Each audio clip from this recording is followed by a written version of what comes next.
అమరజీవి comrade చండ్ర రాజేశ్వరరావు 31వ వర్ధంతి కార్యక్రమం CPI నగర సమితి ఆధ్వర్యంలో నగర కార్యవర్గ సభ్యులు మంగా శ్రీనివాసరావు అధ్యక్షతన జరిగింది.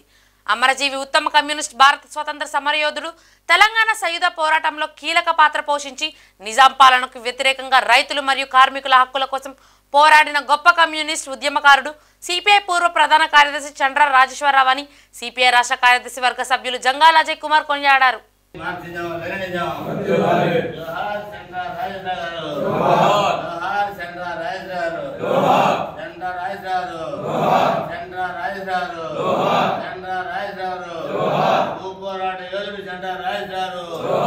ఉత్తమ కమ్యూనిటీ జెండా రాజేశ్వరరావు, చంద్ర రాజేశ్వరరావు.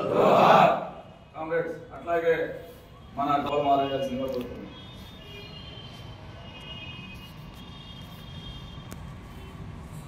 జోహార్ చంద్ర రాజేశ్వరరావు గారు, జోహార్ చంద్ర రాజేశ్వరరావు.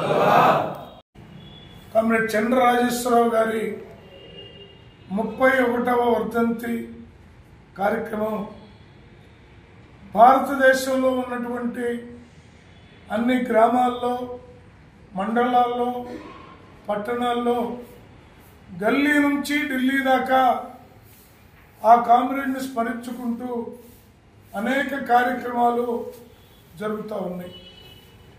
కామ్రేడ్ చంద్ర రాజేశ్వరరావు గారు సింపుల్ సిటీకి మారిపోయారు.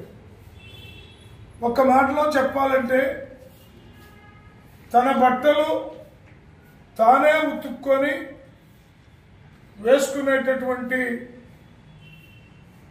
సాధారణమైనటువంటి జీవనాన్ని కొనసాగిస్తూ ఉండేవారు. హైదరాబాద్లో ఉన్నప్పుడు ఆటో కూడా ఎక్కకుండా బస్సుల్లో జరిగినటువంటి అత్యంత నిరాడంబరమైనటువంటి జీవి. 400 ఎకరాల తన సొంత భూమిని ముందుగా త్యాగం చేసి ప్రజలకు పంచి, చల్లపల్లి జమీందారుకి వ్యతిరేకంగా పోరాటం చేసి 4-5 వేల ఎకరాలని పంచినటువంటి పోరాట యోధుడు కామ్రేడ్ చంద్ర రాజేశ్వరరావు గారు. భూ పోరాటాలకి ఆద్యుడు. దేశవ్యాప్తంగా బీహార్లో, యూపీలో, పంజాబ్లో, ఆంధ్రప్రదేశ్లో, ఇప్పుడున్న తెలంగాణలో అన్ని రాష్ట్రాల్లో కూడా భూ పోరాట కార్యక్రమాలకి పిలుపునిచ్చి తాను ముందుండి నడిపినటువంటి పోరాట యోధుడు కామ్రేడ్ చంద్ర రాజేశ్వరరావు. అలాగే మతోన్మాద ప్రమాదాన్ని ఆనాడే గుర్తించి మతోన్మాదానికి వ్యతిరేకంగా ఆర్ఎస్ఎస్ సంఘ్ పరివార్ శక్తులను ఎదుర్కోవడానికి జనసేవాదళ్ అనేటటువంటి సంస్థని యాక్టివేట్ చేయడం కోసం గొప్పగా ట్రైనింగ్ ఇచ్చేటటువంటి గొప్ప ఇన్స్ట్రక్టర్గా భారతదేశంలోనే చంద్ర రాజేశ్వరరావు గారికి అలాంటి పేరున్నది.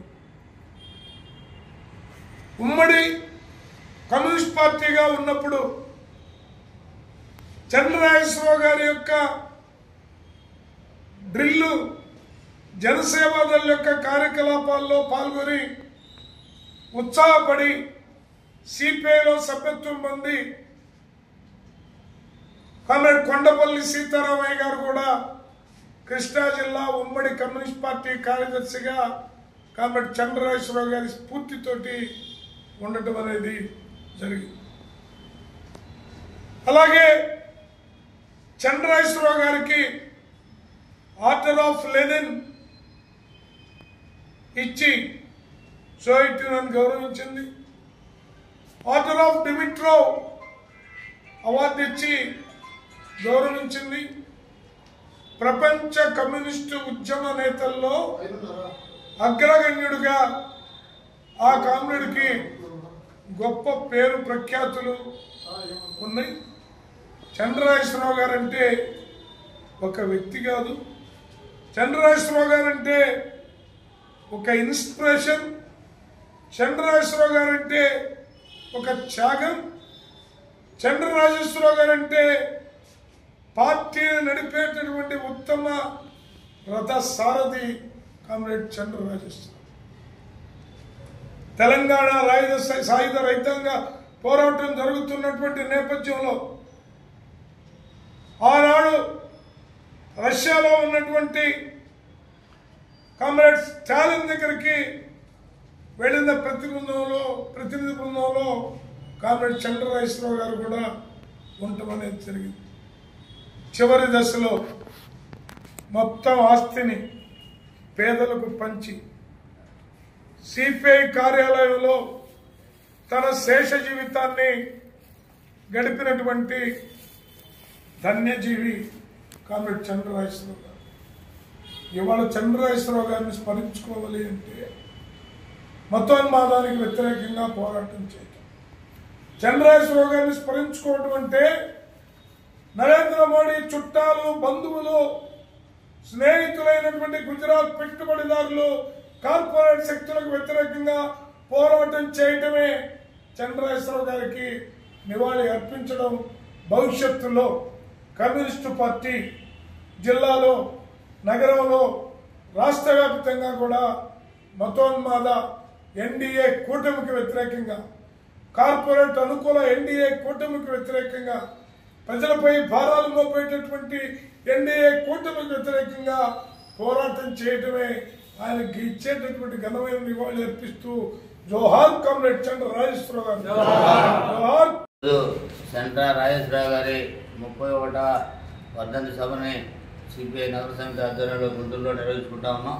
దీనికి ఆల్రెడీ అందరూ కూడా నగర సమితి తరఫున ధన్యవాదాలు తెలియజేస్తూ, ఏదైతే మరి భూస్వామి కుటుంబంలో పుట్టి మరి కృష్ణా జిల్లా మంగళాపురం గ్రామంలో జన్మించిన చంద్ర రాజేశ్వరరావు గారు ఉన్నత చదువు కోసం బెనారస్ యూనివర్సిటీలో చదవటం, అక్కడ మరి కమ్యూనిస్ట్ లీగ్ని ఏర్పాటు చేసి అక్కడ కూడా మరి స్వాతంత్రం కోసం పోరాటం చేయాలని అక్కడ కూడా ఒక టీంని తయారు చేసి కమ్యూనిస్ట్ లీగ్గా ఏర్పడిన చంద్ర రాజేశ్వరరావు గారు అనంతరం మరి ఇండియాకు రావటం, ఇండియాలో మరి అక్కడ కూడా బెనారస్లోనే బహిష్కరణకు గురై ఇండియా రావటం, అట్లాగే వైజాగ్ మరి యూనివర్సిటీలో చేరిన తర్వాత అక్కడ కూడా బహిష్కరణకు గురై మరి మంగళాపురం స్వగ్రామం చేరిన తర్వాత అక్కడ మరి భూస్వాముల పెడుతున్న ఇబ్బందులన్నీ కూడా శ్రామికులు, కార్మికులు పడుతున్న ఇబ్బందులన్నీ చూసి స్వయంగా మరి ఆయన ఆ ఉద్యమాలకు నాయకత్వం వహించి మరి ఆడున్న కృష్ణా జిల్లాలో మరి పార్టీ నిర్మాణానికి కృషి చేయడమే కాకుండా ఆ రోజునున్న కృష్ణా జిల్లాలో అరాచక శక్తుల నుంచి నగర ప్రజలను కాపాడడం కోసం, అట్లాగే విజయవాడ నగరంలో రౌడీజానికి వ్యతిరేకంగా స్వయంగా ఆయనే మరి కర్ర తీసుకొని నిలబడి ప్రత్యక్ష పోరాటానికి మరి నిర్వహించిన చంద్ర రాజేశ్వరరావు గారు, అట్లాగే తెలంగాణ సాయుధ పోరాటంలో ప్రత్యక్షంగాను పరోక్షంగాను కూడా పాల్గొన్న యోధుడు చంద్ర రాజేశ్వరరావు గారు. చంద్ర రాజేశ్వరరావు 25 సంవత్సరాల పాటు ఉమ్మడి కమ్యూనిస్ట్ పార్టీ అట్లాగే సీలిన తర్వాత కూడా కమ్యూనిస్ట్ పార్టీకి నాయకత్వం వహించి మరి భూ పోరాటాలకు నాంది పలకడం జరిగింది. ముందు ఆయన భూమిని పొందటం, మరి ధనిక కుటుంబంలో పుట్టి లాస్ట్ కూడా చనిపోయేటప్పుడు కూడా ఆయన వీలునామా రాసి నాకేమీ మరి ఆస్తి లేదు, నాకు ఉండడానికి కూడా ఏమీ లేదు, నేను ఎవరికి బాకీ లేను, నాకున్న దుస్తులు పనికొచ్చిన వాళ్ళకి ఇవ్వండి, పుస్తకాలు మరి పార్టీకి ఇవ్వండి అని మరి అట్లాగే సరిపోయిన నా అంత్యక్రియలు అక్కడ అప్పుడు హైదరాబాద్లో ఉన్నారు కాబట్టి హైదరాబాద్లో చేయాలని కూడా ఖననం చేయాలని వీలునామా రాసిన గొప్ప యోధుడు చంద్ర రాజేశ్వరరావు గారు. వారి 31వ వర్ధంతి జరుపుకుంటా ఈ పరిస్థితిలో వారు ఏదైతే కమ్యూనిస్ట్ పార్టీని ముందుకు తీసుకెళ్లే దాంట్లో భాగంగా ఆ రోజున మతోన్మాదులు బాబ్రీ మసీద్ పగలగొడితే బాబ్రీ మసీద్ పగలగొట్టే వాతావరణం మరి ఒక పక్క దాని నివారణ కోసం ఆ రోజున జనసేవదళ కార్యకర్తలకి నాయకత్వం వహించి చంద్ర రాజేశ్వరరావు గారు మరి స్వయంగా మరి ఆ రోజున మరి బాబ్రీ మసీద్ని పగలగొట్టేదానికి వ్యతిరేకంగా మరి నాయకత్వం వహించి అక్కడ ఉండటం కూడా జరిగింది. ఆ రకంగా కమ్యూనిస్ట్ పార్టీని ముందుకు తీసుకెళ్లిన మరి చంద్ర రాజేశ్వరరావు గారు వారి ఆదర్శాన్ని మనంతా కూడా మరి వారి 31వ వర్ధంతి సందర్భంగా ఆదర్శంగా తీసుకొని ఈ నగర పార్టీని ముందుకు తీసుకెళ్లడంలో మీ అందరూ కూడా కృషి చేయాలని, నగర పార్టీని ముందుకు తీసుకెళ్లడంలో మీ అందరూ కూడా సహకరించాలని, వారికి మరి వారు చూపిన బాటలో పయనించడం ద్వారా వారికి ఘనమైన నివాళులు అర్పిద్దామని తెలియజేస్తూ ఉన్నాం.